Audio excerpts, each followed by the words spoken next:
여러분은 요즘 마음이 어떠신가요? 저는 요 며칠 전부터 고민이 꼬리에 꼬리를 물고 오더니 생각에 취한 느낌이 좀처럼 가시질 않았습니다. 그럴 때는 누군가에게 위로의 말을 듣고 싶더라고요. 근데 밤이기도 하고 얼른 자야 돼서 혼자 스마트폰 노션 기록장에 문장들을 썼습니다. 이렇게요.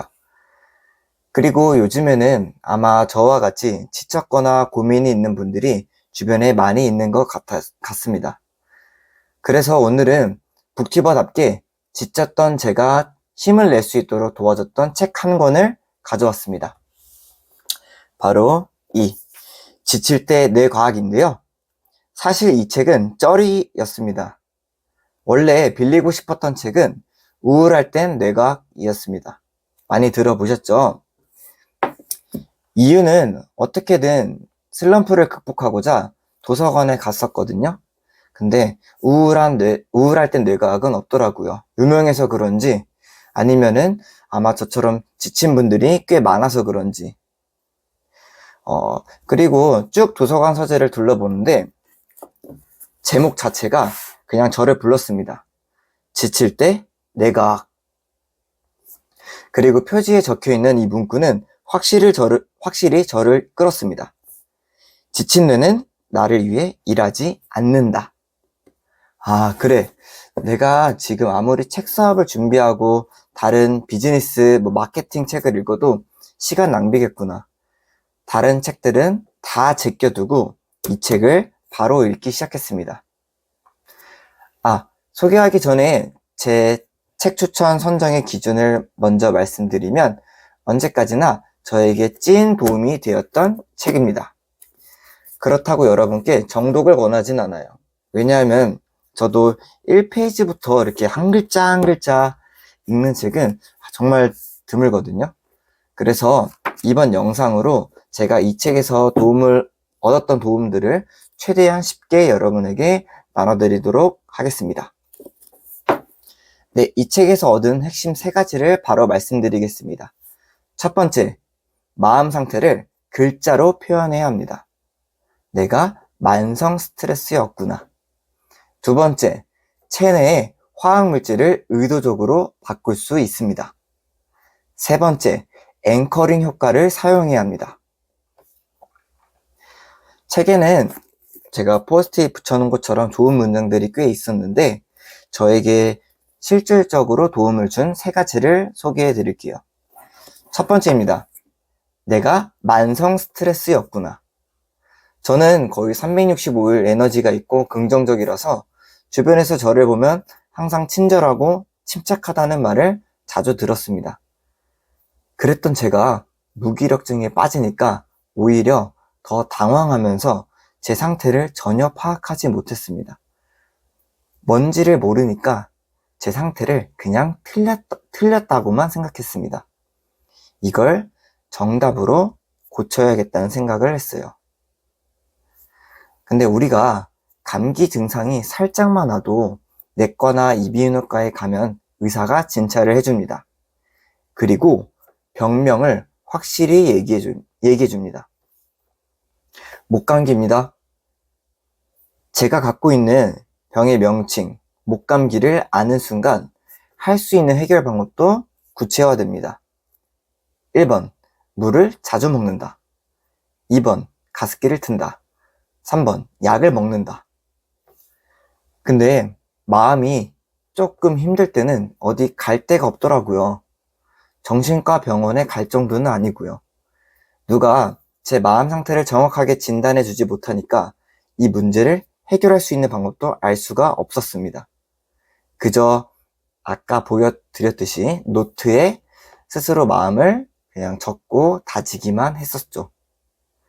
근데 이 책을 읽다 보니까 이 문장을 보고 해결 방법이 정말 명쾌해졌습니다. 지금의 마음 상태를 직시하고 그것을 한두 단어로 규정하는 것은 매우 큰 힘을 발휘한다. 사람들이 자신의 감정과 행동에 그럴 만한 과학적 근거가 있다는 사실을 이해하는 순간 가장 흔하게 보이는 반응은 바로 마음이 놓인다는 것이다. 실제로 책을 읽고 제 마음이 놓였습니다. 저는 틀린 게 아니라 그냥 감기처럼 만성 스트레스였습니다. 저의 마음 상태를 한 단어로 표현하게 되니까 저와 그 마음 상태가 분리되어서 그 마음 상태와 저를 동일하게 보는 게 아니라 마음 상태를 문제로만 바라보기 시작했습니다. 그리고 모든 문제는 해결 방법이 있잖아요. 만성 스트레스를 줄이는 방법을 실천하면 해결되는 거였습니다. 이처럼 눈으로 볼 수 없던 문제가 한 단어로 제 눈앞에 보이니까 해결 방법도 보였습니다. 심지어 제가 병원을 가서 전문적인 치료를 받은 것도 아닌데 이 책의 문장을 딱 읽는 순간 마음이 놓이더라고요. 이게 진짜 책의 힘이 아닐까 생각이 들었습니다.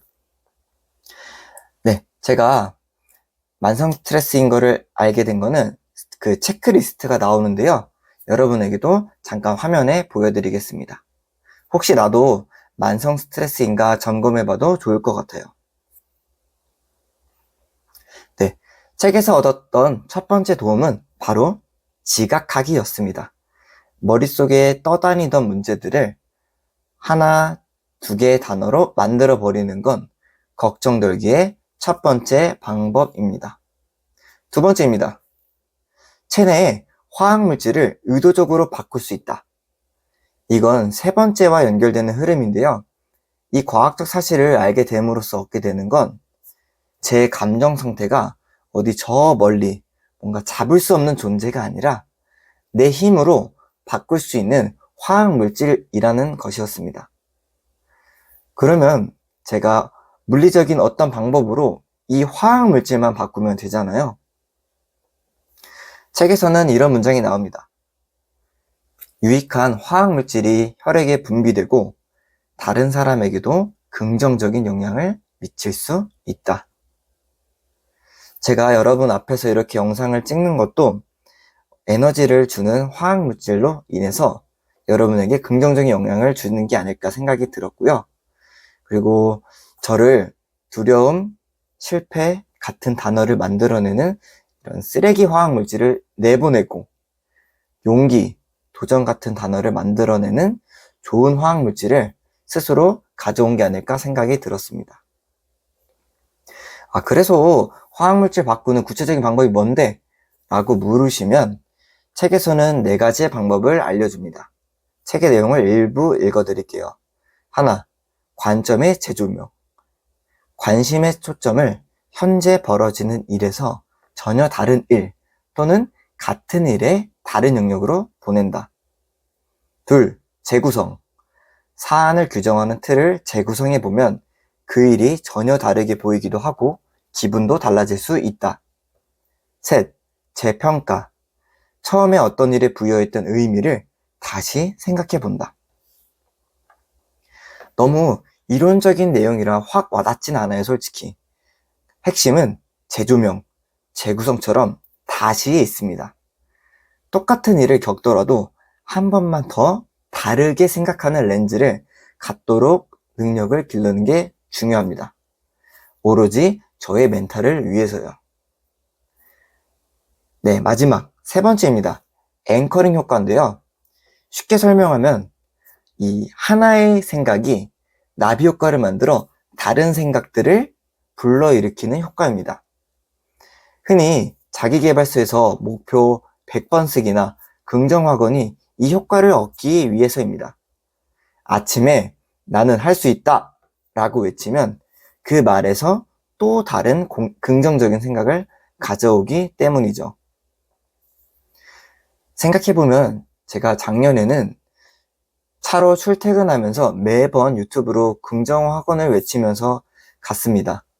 근데 올해는 제가 육아휴직을 냈다 보니까 그 루틴이 자연스럽게 빠져 있더라고요. 그리고 아침에 일어나자마자 긍정학원을 외치면 좋지만 아침 7시가 되기도 전에 저를 황급히 깨우는 딸 덕분에 그럴 겨를이 없기도 합니다. 근데 다시 한번 이 책을 읽으면서 앵커링 효과를 제대로 활용해야겠다는 생각이 들었습니다. 그래서 딸과 등원할 때 차에서 혼자 외치려고 합니다. 나는 델룸이다. 나는 델룸이다. 나는 델룸이다. 이렇게 말하면 조금 전 두 번째 파트에서 말씀드렸듯이 혈액의 마음을 진정시키는 화학물질이 분비됩니다. 여러분도 나만의 문장을 만들어 한마디 외쳐보는 것을 추천드립니다. 네, 끝으로 이 책의 서두에 나오는 글로 영상을 마무리하도록 하겠습니다. 뇌과학은 우리 자신을 들여다볼 가장 과학적인 또 하나의 렌즈다. 그 렌즈로 자신을 들여다본 사람들은 자신감을 되찾고 힘을 얻을 수 있다.